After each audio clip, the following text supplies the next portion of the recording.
어머니 그만 좀 오세요. 그래, 알았다. 며느리가 현관문을 반쯤 연 채로 말했습니다. 시어머니, 이제 그만 오세요. 그리고 제가 들고 온 반찬통을 받지도 않은 채 문을 닫았습니다. 저는 그 앞에서 한참을 서 있었습니다. 손에는 새벽부터 만든 무거운 반찬 보따리가 들려 있었고 가슴에는 그보다 더 무거운 무언가가 내려앉았습니다. 안녕하세요. 사연 진품명품 제작자 고우리입니다.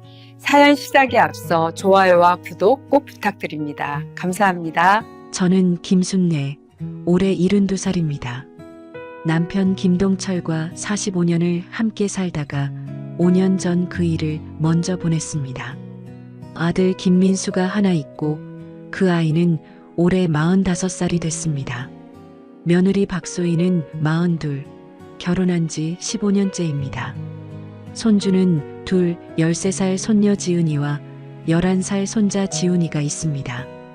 남편이 떠나고 나서 전 혼자 살아왔습니다.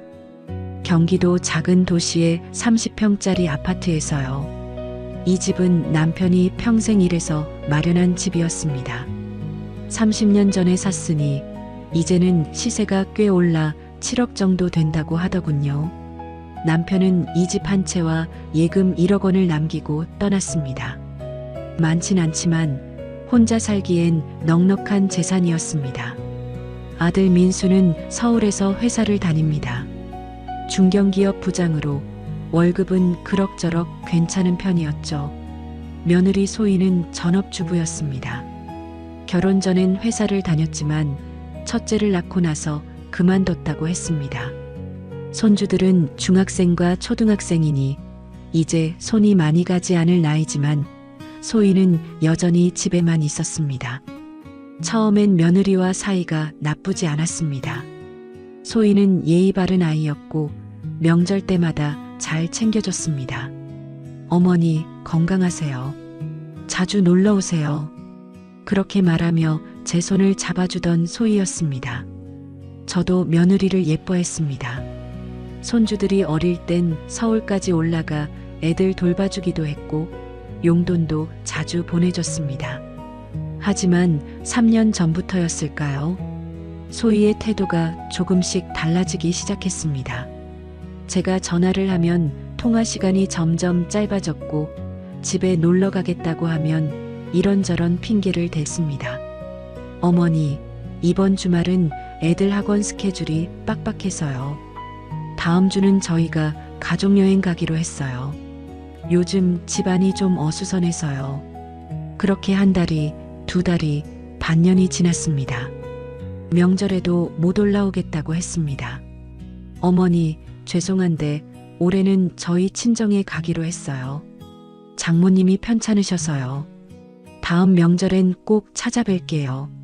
하지만 다음 명절에도 그 다음 명절에도 그들은 오지 않았습니다. 아들 민수에게 전화를 걸어도 마찬가지였습니다. 엄마 미안해. 요즘 회사 일이 너무 바빠서 조금만 기다려줘. 엄마, 이번 주말은 진짜 안 돼. 다음에 갈게. 그렇게 약속만 하고 지켜지지 않는 날들이 이어졌습니다. 저는 외로웠습니다. 혼자 사는 게 처음엔 괜찮았는데 시간이 지날수록 집이 너무 넓고 조용하게 느껴졌습니다. 밤이 되면 남편 생각이 났고 손주들 보고 싶어서 잠을 못 이루는 날도 많았습니다. 친구들을 만나 수다를 떨어도 집에 돌아오면 또 혼자였습니다. 그러던 어느 날 저는 반찬을 만들기로 했습니다. 아들과 며느리, 손주들이 좋아하는 반찬들을 만들어서 직접 갖다 주기로 한 거죠. 직접 찾아가면 거절하지 못하겠지. 그런 생각이었습니다. 일주일 전부터 준비했습니다. 장을 보러 시장에 가서 신선한 재료들을 샀습니다. 소고기, 돼지고기, 닭고기, 각종 채소들. 며느리가 좋아하던 LA 갈비도 샀고 손주들이 좋아하는 치킨 너겟 재료도 샀습니다. 그리고 사흘 동안 부엌에서 살았습니다. LA 갈비 양념에 재워두고 닭볶음탕을 끓이고 잡채를 볶고 김치찌개에 국물을 우려내고 된장을 쓰고 나물을 무쳤습니다. 손주들을 위해 계란말이도 만들고 동그랑땡도 부치고 깍두기와 겉절이도 담갔습니다. 총 12가지 반찬이었습니다. 큰 김치통에 하나씩 담아 포장했습니다. 무거웠지만 가슴은 두근거렸습니다. 얘들이 좋아하겠지. 소희도 고마워할 거야. 그런 기대를 하며 새벽부터 짐을 쌌습니다. 서울까지는 버스로 2시간 거리였습니다. 아침 9시 버스를 타고 11시에 서울에 도착했습니다. 지하철을 2번 갈아타고 민순의 아파트 단지에 도착한 건 12시쯤이었습니다. 무거운 짐을 들고 걸으니 허리가 아팠지만 곧 손주들 볼 생각에 기분이 좋았습니다. 아파트 현관 앞에서 초인종을 눌렀습니다.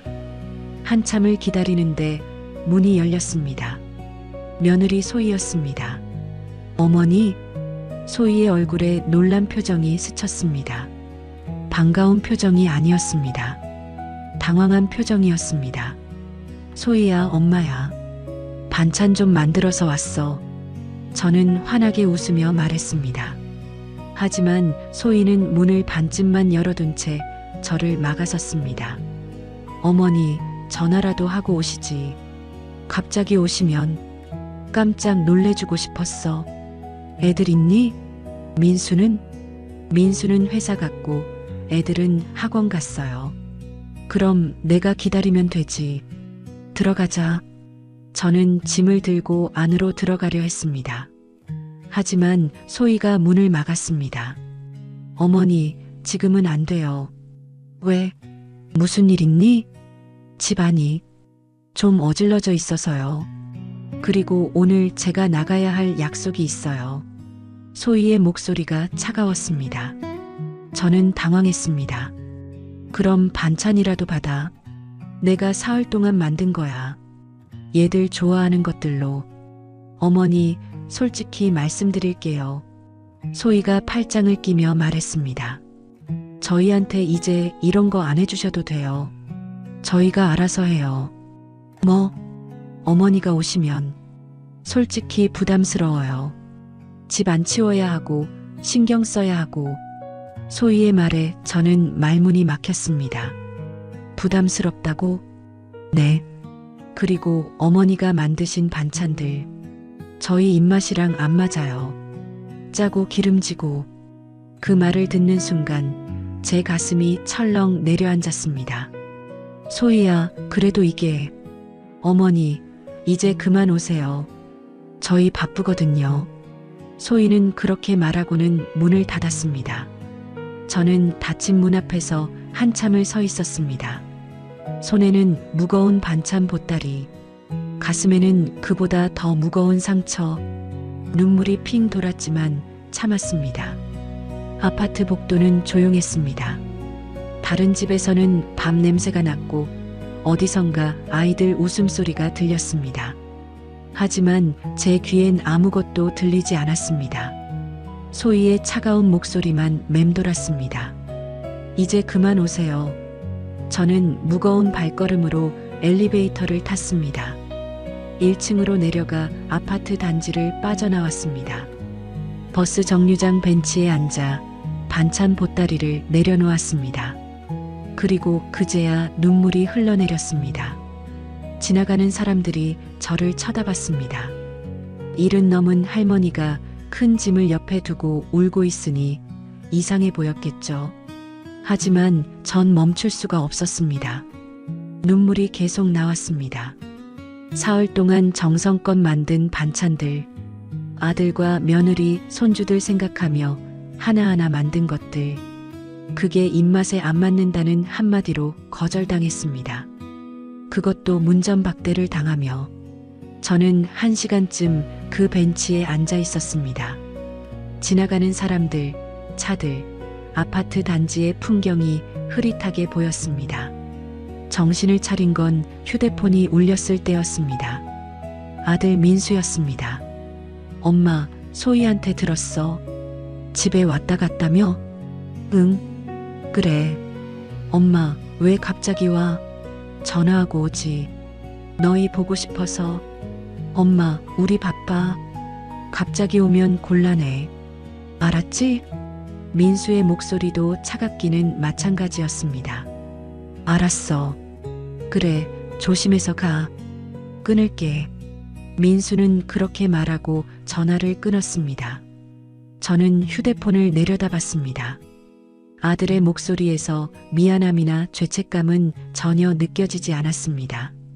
그저 귀찮다는 느낌만 가득했습니다. 저는 무거운 몸을 일으켜 다시 버스 터미널로 향했습니다. 집으로 돌아가는 버스 안에서 전 창밖만 바라봤습니다. 반찬 보따리는 여전히 무거웠고 가슴은 더 무거웠습니다. 집에 도착한 건 오후 5시쯤이었습니다. 현관문을 열고 들어서니 텅 빈 집이 저를 맞이했습니다. 조용하고 어둡고 쓸쓸한 집. 저는 반찬 보따리를 부엌 바닥에 내려놓고 주저앉았습니다. 얼마나 울었을까요? 정신을 차렸을 때는 밖이 어두워져 있었습니다. 저는 일어나 불을 켰습니다. 그리고 냉장고를 열어 반찬들을 하나씩 꺼냈습니다. LA 갈비, 닭볶음탕, 잡채, 김치찌개, 된장, 나물들, 계란말이, 동그랑땡, 모두 정성껏 만든 것들이었습니다. 하지만 이제 이 반찬들을 받아줄 사람이 없었습니다. 저는 한숨을 쉬며 반찬들을 냉장고에 넣기 시작했습니다.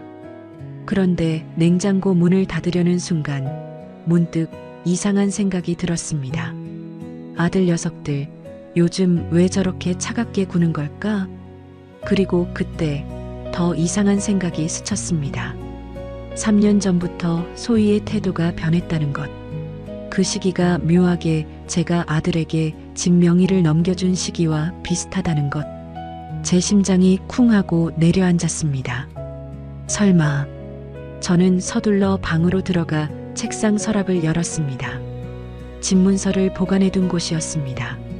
서랍을 뒤졌지만 집문서가 보이지 않았습니다. 분명 여기 뒀는데. 저는 다른 서랍도 뒤지기 시작했습니다. 옷장도 열어보고 침대 밑도 확인했습니다. 하지만 집문서는 어디에도 없었습니다. 가슴이 두근거렸습니다.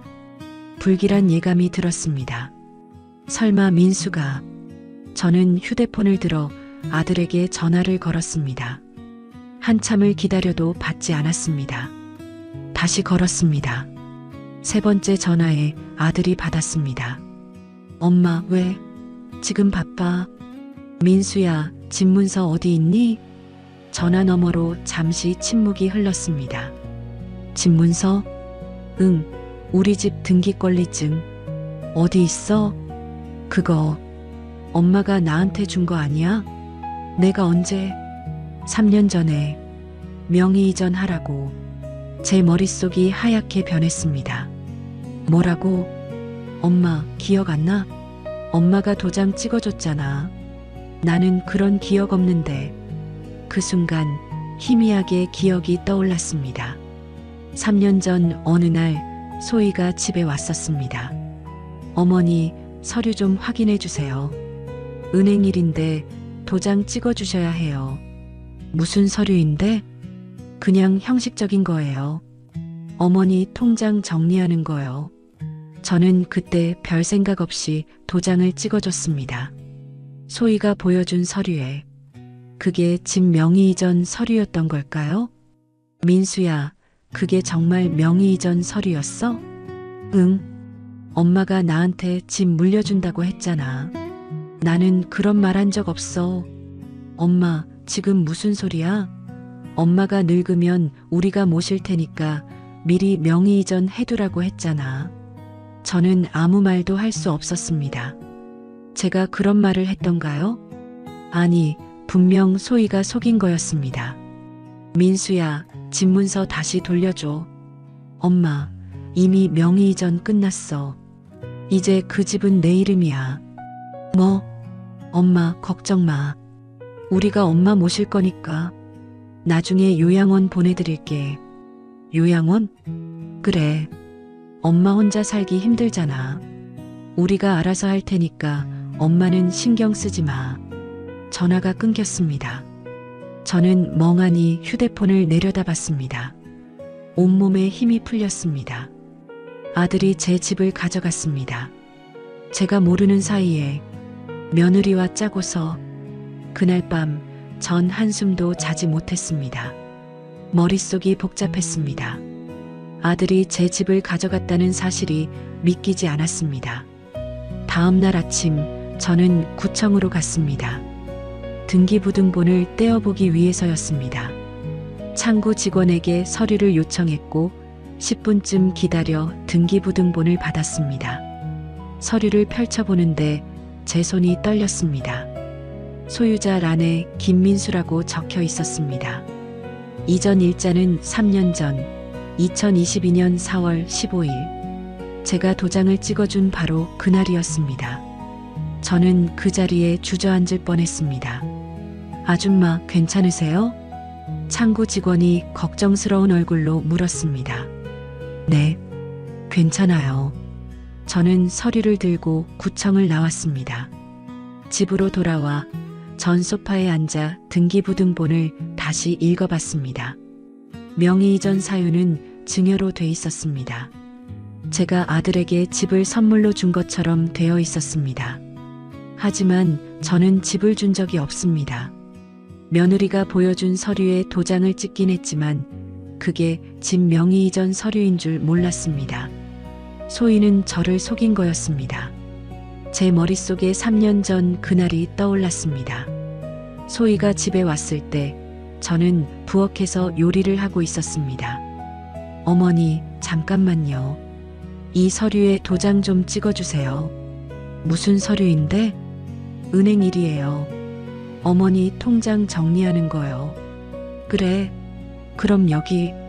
저는 소희가 가리킨 곳에 도장을 찍었습니다. 서류를 자세히 읽어보지도 않고 며느리를 믿었으니까요. 그런데 그게 집 명의 이전 서류였던 겁니다.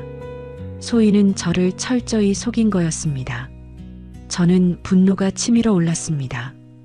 아들과 며느리가 저를 이용했다는 생각에 가슴이 터질 것 같았습니다. 저는 아들에게 다시 전화를 걸었습니다. 이번엔 민수가 받았습니다. 엄마, 뭐야?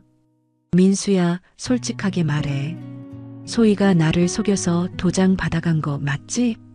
엄마, 무슨 소리야? 나는 은행 서류인 줄 알고 도장 찍었어. 그게 집 명의 이전 서류인 줄 몰랐다고. 엄마, 그건 엄마가 잘못 본 거야.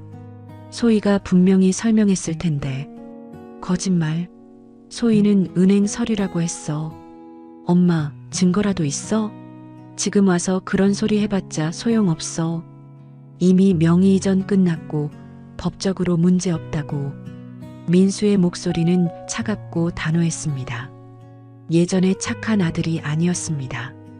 돈 앞에서 변한 아들이었습니다. 민수야, 그 집은 내 아버지가 평생 일해서 마련한 집이야. 나한테 남긴 유일한 재산이고. 그래서 어차피 엄마 돌아가시면 내가 받을 거잖아. 미리 받은 것뿐이야.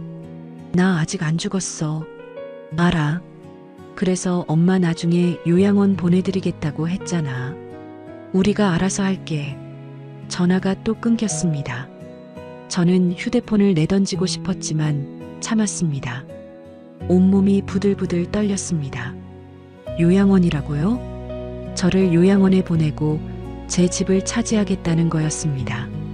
아들과 며느리의 계획이 이제야 보였습니다. 저는 더 이상 참을 수 없었습니다.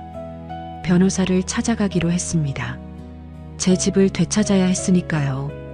다음 날 저는 동네 법률사무소를 찾았습니다. 변호사 김정훈 씨는 50대 중반의 차분한 분이었습니다. 어르신, 무슨 일로 오셨습니까? 저는 사연을 처음부터 끝까지 설명했습니다. 며느리가 속여서 도장을 받아간 일, 집 명의가 아들로 넘어간 일, 제가 증여한 게 아니라는 것. 김정훈 변호사는 고개를 끄덕이며 들었습니다. 어르신, 이건 명백한 사기죠. 하지만 증명하기가 쉽지 않습니다. 왜요? 어르신이 직접 도장을 찍으셨고 서류에 서명도 하셨을 겁니다. 법적으로는 어르신이 동의한 것으로 보이거든요. 하지만 저는 속았어요. 알겠습니다. 그럼 증거를 모아야 합니다. 며느리가 어르신을 속였다는 증거요. 변호사는 몇 가지 방법을 알려줬습니다. 첫째, 당시 상황을 증언해줄 증인을 찾아야 합니다. 둘째, 며느리와의 통화 내용을 녹음해야 합니다. 셋째, 아들 부부의 재산 상황을 조사해야 합니다. 넷째, 제가 집을 증여할 의사가 없었다는 걸 입증해야 합니다. 어르신, 쉽지 않은 싸움이 될 겁니다. 하지만 포기하지 마세요. 네, 변호사님. 저 포기 안 해요. 제 집 꼭 되찾을 거예요. 법률사무소를 나오며 저는 결심했습니다. 끝까지 싸우겠다고. 제 평생의 재산을, 남편이 남긴 유일한 집을 되찾겠다고. 그날부터 저는 증거를 모으기 시작했습니다. 우선 3년 전 그날 집에 있었던 사람이 있는지 기억을 떠올렸습니다. 그리고 생각났습니다. 그날 오후에 옆집 이영자 씨가 잠깐 놀러 왔었습니다. 소희가 서류를 들고 온 직후였습니다. 저는 옆집 초인종을 눌렀습니다. 순례 씨, 왜 그래? 이영자 씨가 문을 열었습니다. 영자야, 3년 전에 우리 며느리가 왔던 날 기억나? 3년 전? 글쎄, 그날 내가 우리 집에 놀러 왔었잖아. 며느리가 서류 가지고 온 날. 아, 맞다. 기억나. 그날 며느리가 뭐 서류 들고 왔었지? 맞아. 그때 내가 뭐라고 했는지 기억나? 영자 씨는 잠시 생각하더니 말했습니다. 순례 씨가 은행 서류에 그랬던 것 같은데? 그래서 내가 요즘 은행도 집까지 찾아오네 했던 기억이 나. 제 가슴이 뛰었습니다. 증인이 있었습니다. 영자야, 그거 법정에서 증언해 줄 수 있어? 법정? 무슨 일이야? 저는 영자 씨에게 사정을 설명했습니다. 영자 씨는 깜짝 놀라며 말했습니다. 세상에, 그럼 며느리가 순례 씨를 속인 거네? 당연히 증언해 줘야지. 첫 번째 증거를 확보했습니다. 그 다음으로 저는 며느리에게 전화를 걸었습니다. 휴대폰 녹음 기능을 켜놓고 소희야, 엄마야. 어머니, 왜요? 소희의 목소리는 여전히 차가웠습니다. 소희야, 3년 전에 너 우리 집에 와서 서류 가져온 거 기억나? 네, 기억나요. 그때 그게 무슨 서류였어? 집 명의 이전 서류요. 어머니가 직접 도장 찍어주셨잖아요. 나는 그게 은행 서류인 줄 알고 찍었어. 어머니, 제가 분명히 설명해 드렸어요. 아니야, 너 은행 서류라고 했어. 어머니, 제가 언제요? 어머니가 잘못 들으신 거죠. 소희야, 솔직히 말해. 나를 속인 거지? 어머니, 무슨 소리예요? 어머니가 민준이한테 집 물려주시겠다고 하셔서 서류 준비한 거예요. 녹음은 제대로 되지 않았습니다. 소희는 교활하게 자기 말만 했습니다. 하지만 저는 포기하지 않았습니다. 다음 날 저는 아들과 통화를 녹음했습니다. 민수야, 솔직하게 말해봐. 소희가 나를 속인 거 맞지? 엄마, 또 그 얘기야? 지겹다. 민수야, 그 집은 내 집이야. 나는 증여할 생각 없었어. 엄마, 이미 끝난 일이야. 포기해. 포기 못해. 변호사 선임했어. 전화 너머로 민수가 웃는 소리가 들렸습니다. 변호사? 엄마, 돈 낭비하지 마. 이미 법적으로 문제 없어. 그건 내 생각이고 나는 끝까지 싸울 거야. 그래, 해봐. 어차피 엄마가 질 거야. 민수의 말에 저는 할 말을 잃었습니다. 이 아이가 제 아들이 맞나 싶었습니다. 언제부터 이렇게 차갑고 냉정한 사람이 됐을까요? 전화를 끊고 저는 녹음 파일을 변호사에게 보냈습니다. 변호사는 다음날 연락을 줬습니다. 어르신, 녹음 파일 잘 받았습니다. 이 정도면 소송 시작할 수 있습니다. 정말요? 네. 아드님이 어르신의 의사를 무시하고 집을 빼앗으려 한다는 정황이 드러나니까요. 변호사는 소장을 작성하기 시작했습니다. 저는 소송 비용으로 500만 원을 냈습니다. 적지 않은 돈이었지만 7억짜리 집을 되찾기 위해서는 감수해야 했습니다. 소장이 접수되고 2주 후 아들에게 소장이 송달됐습니다. 그날 저녁 민수에게서 전화가 왔습니다. 엄마, 정말 소송한 거야? 그래. 엄마 미쳤어? 자식을 고소해. 내 집 되찾으려면 어쩔 수 없어. 엄마, 이러면 우리 사이 끝이야. 알아? 이미 끝난 것 같은데. 너희가 먼저 날 배신했잖아. 민수는 욕설을 퍼붓다가 전화를 끊었습니다. 저는 슬펐지만 후회하지 않았습니다. 이건 제 권리를 되찾기 위한 싸움이었으니까요. 그 후로 2개월 동안 변호사와 함께 증거를 더 모았습니다. 제가 집을 증여할 의사가 없었다는 걸 입증하기 위해 3년 전 제 일기장을 찾아냈습니다. 일기장에는 이렇게 적혀 있었습니다. 오늘 소희가 와서 서류에 도장 찍어달라고 했다. 은행 일이라고 하던데 뭔지는 잘 모르겠다. 이 일기장이 중요한 증거가 됐습니다. 저는 당시 집을 증여할 생각이 없었고 단지 은행 서류인 줄 알고 도장을 찍었다는 게 명백히 드러났으니까요. 재판 날짜가 잡혔습니다. 첫 재판은 3개월 후였습니다. 그 사이 저는 매일 기도했습니다. 제 집을 되찾을 수 있기를, 정의가 이기기를. 첫 재판 날이 왔습니다. 저는 검은색 정장을 입고 법원에 갔습니다. 변호사 김정훈 씨가 저를 맞이했습니다. 어르신, 준비되셨죠? 네, 변호사님. 걱정 마세요. 우리가 이길 겁니다. 법정에 들어서니 아들 민수와 며느리 소희가 앉아 있었습니다. 저를 보더니 고개를 돌렸습니다. 제 가슴이 아팠지만 참았습니다. 판사가 입장했고 재판이 시작됐습니다. 원고 측 주장하십시오. 김정훈 변호사가 일어나 말했습니다.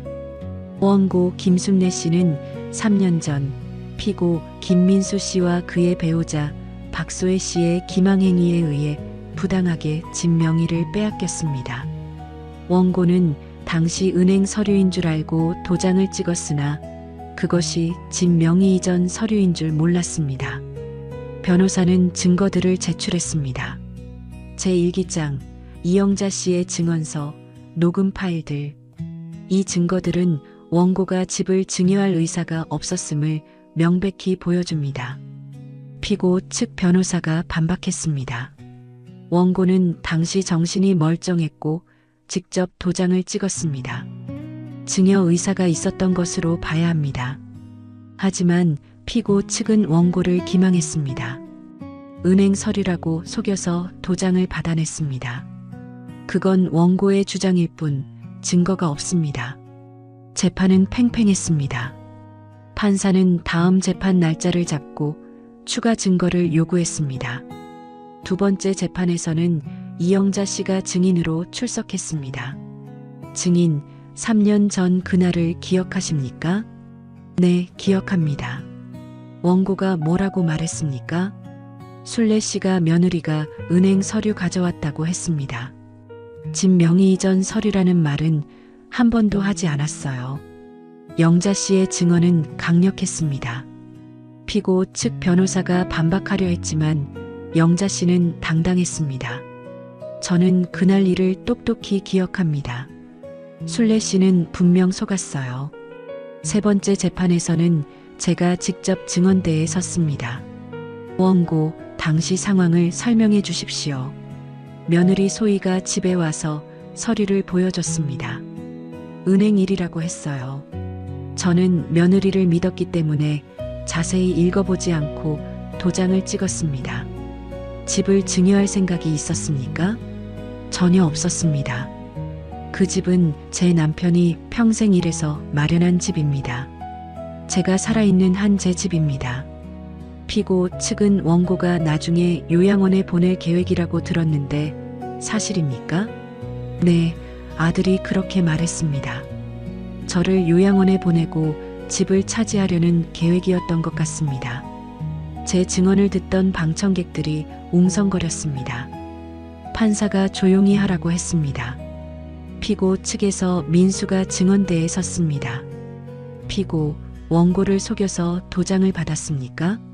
아닙니다. 어머니가 스스로 집을 물려주시겠다고 하셨습니다. 증거가 있습니까? 어머니와의 대화 내용이 없습니다. 하지만 어머니가 직접 도장을 찍으셨습니다. 민수의 증언은 약했습니다.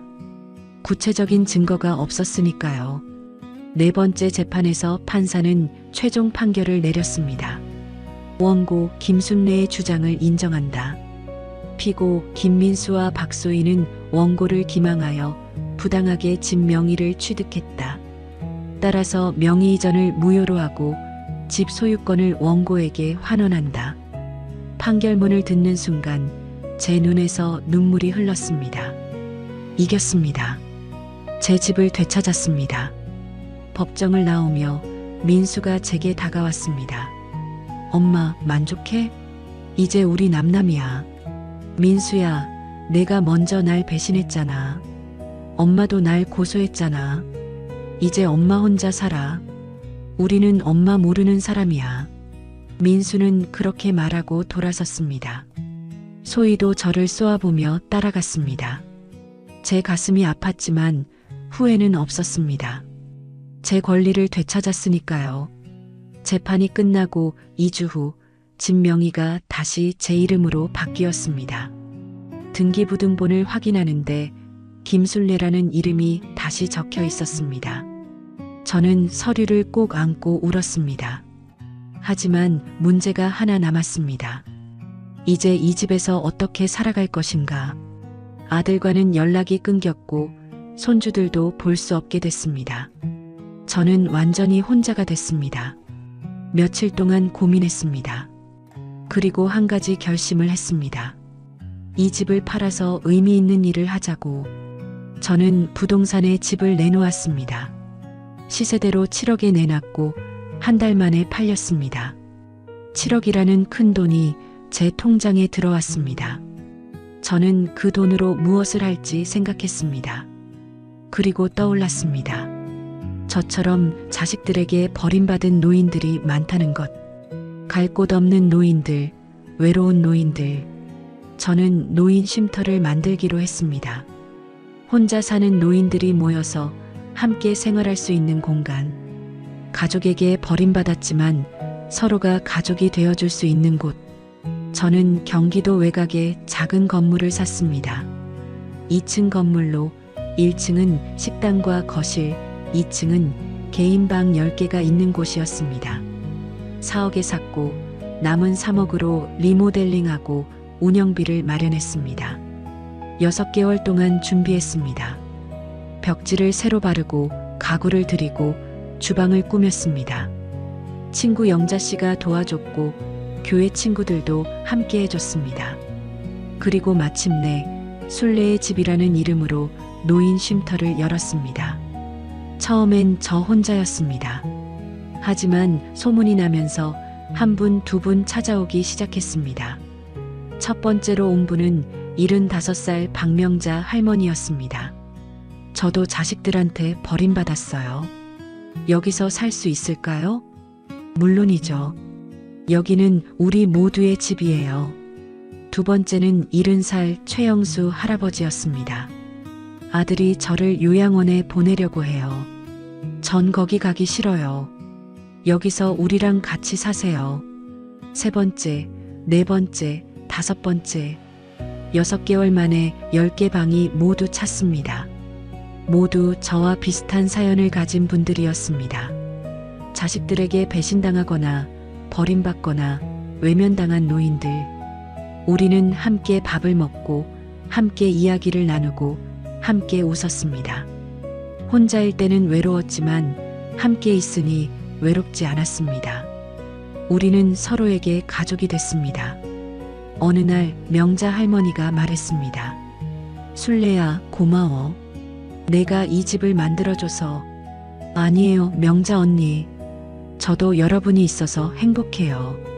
우리가 진짜 가족이지 뭐. 네, 우리가 진짜 가족이에요. 순례의 집은 점점 유명해졌습니다. 지역 신문에도 나고 방송에도 나왔습니다. 자식에게 버림받은 할머니가 만든 노인 쉼터라는 제목으로요. 많은 사람들이 후원금을 보내줬습니다. 어떤 분은 쌀을 보내주고 어떤 분은 옷을 보내줬습니다. 고마운 일이었습니다. 그러던 어느 날 순례의 집에 손님이 찾아왔습니다. 아들 민수였습니다. 저는 현관에서 민수를 마주했습니다. 2년 만이었습니다. 엄마, 민수의 얼굴은 야위어 있었습니다. 무슨 일이야? 엄마, 죄송해요. 민수가 고개를 숙였습니다. 엄마를 배신한 것 정말 죄송해요. 저는 아무 말도 하지 않았습니다. 엄마가 이런 일을 하신다는 걸 뉴스에서 봤어요. 방송 보면서 정말 부끄러웠어요. 민수의 눈에 눈물이 맺혔습니다. 저는 돈에 눈이 멀었어요. 소의 말만 듣고 엄마를 배신했어요. 그래서 용서해 주세요, 엄마. 제가 정말 잘못했어요. 민수가 무릎을 꿇었습니다. 엄마, 제발 한 번만 용서해 주세요. 저는 민수를 내려다봤습니다. 제 아들, 한때는 사랑했던, 하지만 저를 배신했던 아들. 민수야, 일어나. 엄마, 일어나라고. 민수가 천천히 일어섰습니다. 민수야, 엄마는 내가 미워. 내가 날 배신한 것도, 날 요양원에 보내려고 한 것도. 엄마, 하지만 엄마는 너를 용서할 거야. 민수의 눈이 커졌습니다. 정말요? 응, 내가 내 아들이니까. 하지만 예전처럼은 안 돼. 알겠지? 알겠어요, 엄마. 고마워요. 민수는 다시 고개를 숙였습니다. 엄마, 제가 여기 봉사 좀 해도 될까요? 속죄의 의미로. 내가 원한다면. 네, 엄마. 주말마다 올게요. 할머니, 할아버지들 돕겠습니다. 그 후로 민수는 정말 주말마다 왔습니다. 청소도 하고 장도 봐주고 노인들과 이야기도 나눴습니다. 소희는 오지 않았지만 민수는 혼자서라도 왔습니다. 6개월쯤 지나자 민수가 말했습니다. 엄마, 저 소희랑 이혼했어요. 그래? 네. 소희는 돈만 밝히는 사람이었어요. 엄마 일로 싸우다가 결국 헤어졌어요. 애들은 저랑 살아요. 제가 키우고 있어요. 그래, 잘했다. 민수는 손주들도 데려왔습니다. 지은이와 지훈이. 아이들은 저를 보더니 할머니 하고 달려왔습니다. 할머니, 보고 싶었어요. 할머니도 보고 싶었어. 저는 손주들을 꼭 안았습니다. 눈물이 났지만 행복한 눈물이었습니다. 지은이와 지훈이는 순례의 집 노인들과 금방 친해졌습니다. 명자 할머니는 지은이에게 뜨개질을 가르쳐줬고 영수 할아버지는 지훈이와 바둑을 뒀습니다. 아이들의 웃음소리가 집안에 가득했습니다. 그날 저녁 우리 모두 함께 저녁을 먹었습니다. 순례의 집 노인들 10명, 민수, 지은이, 지훈이, 그리고 저. 총 14명이 둘러앉아 밥을 먹었습니다. 누군가 김치찌개를 끓였고 누군가 나물을 무쳤고 누군가 고기를 구웠습니다. 평범한 저녁 식사였지만 이보다 행복한 순간은 없었습니다. 순례야, 정말 고마워. 내 덕분에 우리가 이렇게 살 수 있어. 명자 할머니가 말했습니다. 무슨 말씀이세요? 저도 여러분 덕분에 행복해요. 우리가 진짜 가족이지. 네, 우리가 진짜 가족이에요. 식사를 마치고 우리는 거실에 둘러앉아 차를 마셨습니다. 창밖으로 저녁 노을이 보였습니다. 주황빛 하늘이 참 아름다웠습니다. 저는 이 순간이 얼마나 소중한지 알고 있습니다. 2년 전 며느리에게 문전박대를 당하고 집을 빼앗겼을 때 전 절망했습니다. 하지만 그 절망이 지금의 행복을 만들어줬습니다. 제가 집을 되찾지 않았다면 순례의 집도 없었을 겁니다. 이 노인들과도 만나지 못했을 겁니다. 배신은 아팠지만 그 아픔이 저를 더 강하게 만들었습니다. 그리고 더 의미 있는 삶을 살게 만들었습니다. 할머니, 여기 정말 좋아요.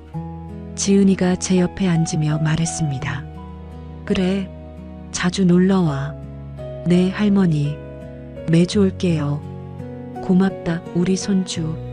저는 지은이의 머리를 쓰다듬었습니다. 그리고 거실에 앉아 있는 사람들을 바라봤습니다. 이 사람들이 제 새로운 가족입니다. 피는 섞이지 않았지만 마음은 연결돼 있습니다.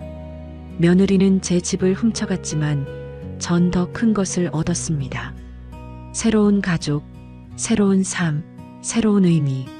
순례의 집은 지금도 운영되고 있습니다. 후원금으로 운영비를 충당하고 자원봉사자들이 도와줍니다. 민수도 여전히 주말마다 와서 돕고 있고 손주들도 자주 놀러 옵니다. 저는 이제 74이 됐습니다. 나이는 들었지만 마음은 젊습니다. 할 일이 있고 함께할 사람들이 있으니까요. 며칠 전 새로운 할머니 한 분이 찾아왔습니다. 저도 여기서 살 수 있을까요? 아들이 저를 버렸어요. 물론이죠. 여기는 우리 모두의 집이에요. 저는 그분의 손을 잡고 안으로 안내했습니다. 순례의 집은 계속 커지고 있습니다. 올해 안에 건물을 하나 더 사서 20명까지 받을 계획입니다. 많은 사람들이 후원해주고 도와주고 있습니다. 배신당했던 노년의 여인이 결국 자신만의 방식으로 복수하고 새로운 삶을 선택한 이야기. 이게 제 이야기입니다. 복수라고 했지만 사실은 복수가 아닙니다. 저는 아들을 용서했고 손주들을 다시 만났으니까요.